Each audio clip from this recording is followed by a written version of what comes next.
Students, welcome to English online classes. The student of class third, हमारा third chapter चल रहा था। आज इसका रेस्ट पार्ट करेंगे, आज इस लेसन को कंप्लीट करेंगे। क्रैब और हेरन का चल रहा था ना। वो हेरन जो है वो कहते हैं कि एक फिशरमैन आया था, वो सबको फिशेस को ले जाएगा। तो वो कहते हैं कि मैं इनको इसमें एक दूसरा पॉन्ड है, हिडन पॉन्ड है, वहाँ पर छोड़ाता हूँ और एक एक करके सारी फिशेस को ले जाता है वो, है ना। फिर क्रैब भी उसे कहता है कि मैं तुम्हारी बीक में नहीं जाऊँगा, मैं तुम्हारी नेक पर जाऊँगा, है ना। अब देखो, the heron When they were far from, अब वो उसकी नेक पर बैठ के जा रहा होता है। They were far from the pond, जब वो पॉन्ड से थोड़ी दूर होते हैं। The crab noticed that the ground was littered with fish bones. Crab इस बात को नोटिस करता है कि जो ग्राउंड है उस वो लिटर्ड, वो पूरा भरा हुआ है किससे, फिश बोन्स, फिश की बोन से। ही नाउ न्यू द ट्रूथ, अब उसको सच पता लग जाता है। क्या सच होता है कि वो फिशेस को यहाँ पे उसने छोड़ा नहीं है, वो सारी फिशेस को खा गया था।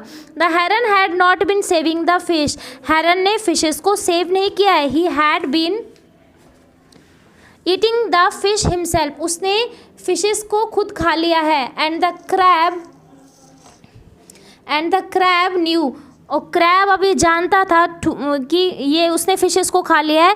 That if the heron had his way he was about to become the heron next meal, अगर heron, if the heron had his way he was about, अब ये रास्ते में है और अब उसका नेक्स्ट मील वो क्रैब होने वाला है। So he clung tightly to the heron's neck with his strong claws, उसके जो मजबूत क्लॉज होते हैं, मजबूत जो पंजे होते हैं, उससे टाइटली वो हेरन के नेक को पकड़ लेता है। I don't want to be killed as the fish, he told heron, मैं फिश को खाना नहीं चाहता था। Just put me gently into the water, मैंने तो उनको पानी में ही डाला था। I am not letting go of your neck until I feel safe, मतलब कि ये क्या कह रहा है कि I don't want to killed as the fish, मैं फिश की तरह मरना नहीं चाहता हूँ। उसने हेरन से कहा, just put me gently into the, आसानी से मुझे क्या कर दो, वाटर में डाल दो तुम। आई am not letting go of your neck until I feel safe, मैं तुम्हारी नेक नहीं छोड़ूंगा जब तक मैं सेफ नहीं होऊंगा।